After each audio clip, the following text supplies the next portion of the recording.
we got to talk about Joe Biden because in the wake of Saturday's huge news with President Trump, some important news got lost, and namely, President Biden was having a meltdown on internal calls between Democrats, like with fellow Democrats. And hold on, I thought I had her. Do I? Yes, I do.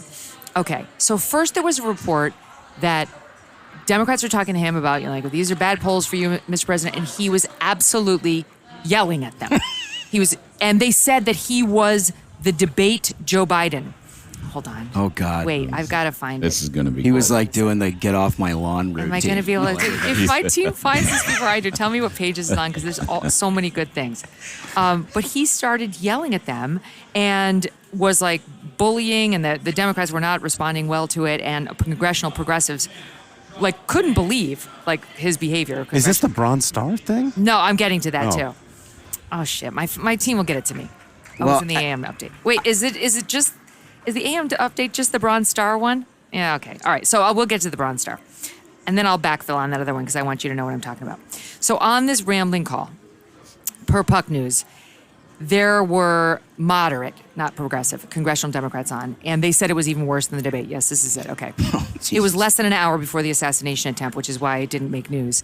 One person on the call was even worse than the debate. He was rambling. He would start an answer, then lose his train of thought, then would just say, whatever.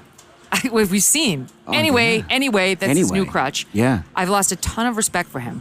Had the assassination attempt, another one said, not occurred an hour later, I think 50 people on that Zoom were ready to come out publicly against him. And then there was this notable exchange with Representative Jason Crow, Democrat from Colorado, who received a Bronze Star as an Army Ranger fighting for us in Iraq. And here's that exchange. Okay. He writes, or the reporting from Puck is as follows. The Biden campaign did not dispute this next part about Crow and his Bronze Star. In a video of the Zoom that I was able to view, writes the reporter, you can hear Biden chastising Crow, who asked about the importance of national security to voters. First of all, I think you're dead wrong on national security, the president says. You have to imagine it much more slow and slurry. The emotion at times garbling his words. You saw what happened recently in terms of the meeting we had with NATO. I put NATO together. Name me a foreign leader who thinks I'm not the most effective leader in the world on foreign policy. Tell me who the hell that is. Tell me who put NATO back together. Tell me who enlarged NATO. Tell me who did the Pacific Basin. Tell me who did something that you've never done with your Bronze Star like my son.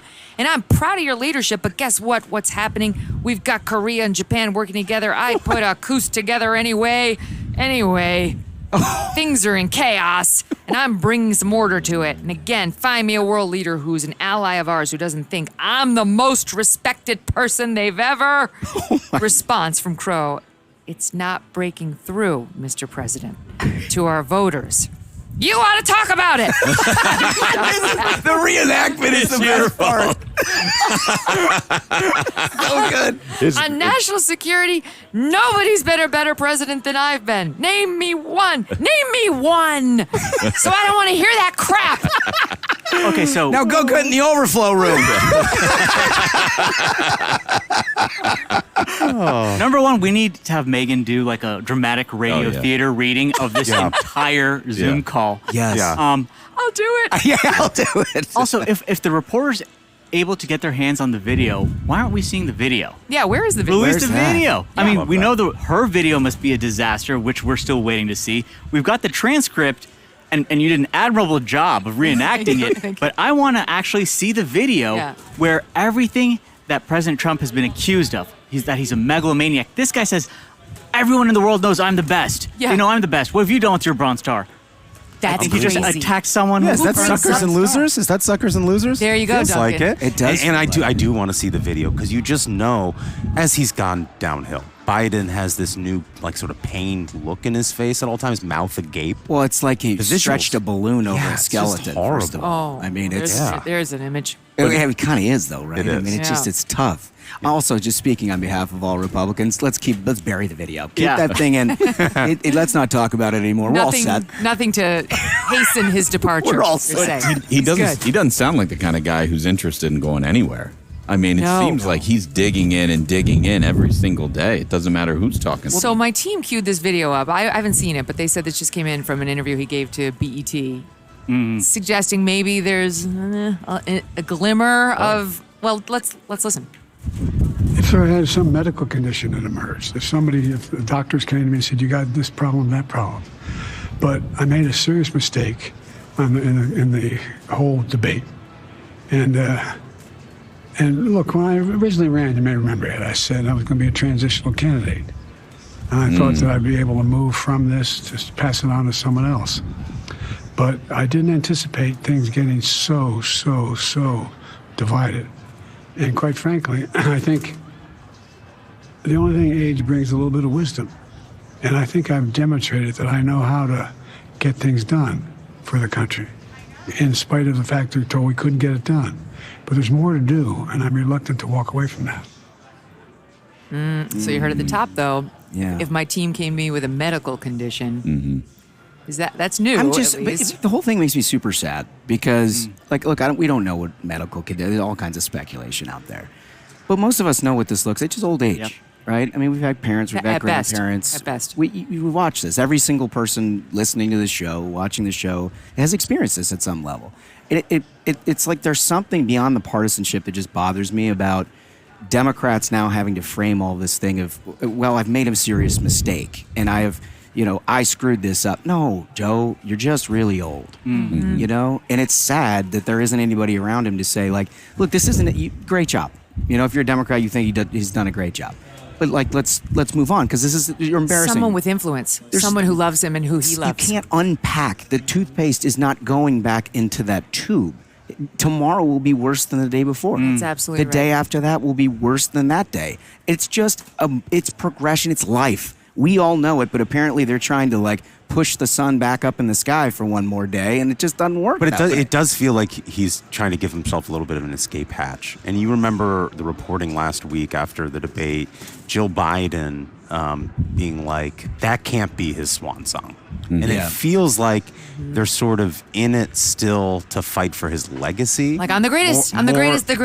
Right, more than the election itself. Yeah. And that's the disconnect between rank-and-file Democrats and sort of the Biden family, I think. Well, it's not just rank-and-file Democrats who have skin in the game here. Yeah. Unsaid in all of this Democrat backdrop are the 2028 candidates, the Gretchen Whitmers, the Gavin Newsoms, the Wes Moores of the world, who would be perfectly comfortable with Donald Trump beating Joe Biden, and then they start their rise in 2028. I mean, they don't care. Oh, they're so cynical.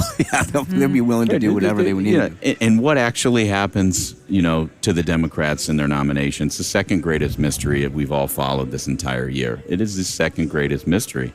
And I got to tell you, I don't know what's going to happen. Democrats don't know what's going to happen, which is the best part about it. Yeah, they don't have a plan. I know. How about this? Name me a foreign leader who thinks I'm not the most effective leader in the world on foreign policy. Well, that Italian gal didn't seem too pleased, did she? I saw her face. She didn't look like she was. I mean, I feel like if we weren't funding Zelensky to the tune of tens of billions every other month, he might have an issue because I think he might not have gotten invaded if it hadn't been for you. President Putin. I mean, well, yeah. It's a very tough situation around the world. If you're trying to say that I'm the most respected leader and interview after interview shows you don't know what you're talking about, your own country, because the entire world is watching. Yeah. Everyone is seeing not just how terrible a job Biden's doing, but the comparison. They know an election's coming.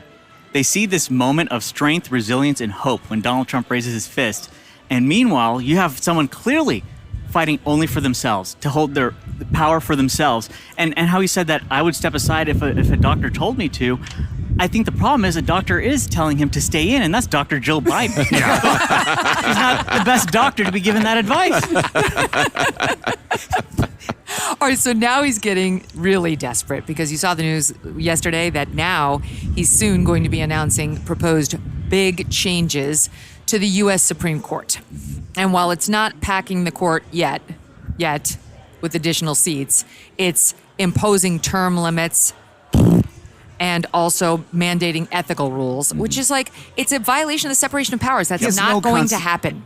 He has no constitutional authority to do any of it. Right. It's all just nonsense. It's street talk is what we talked about when I was a kid, right? It's like somebody who has absolutely no idea the way things work and they just talk as though they do.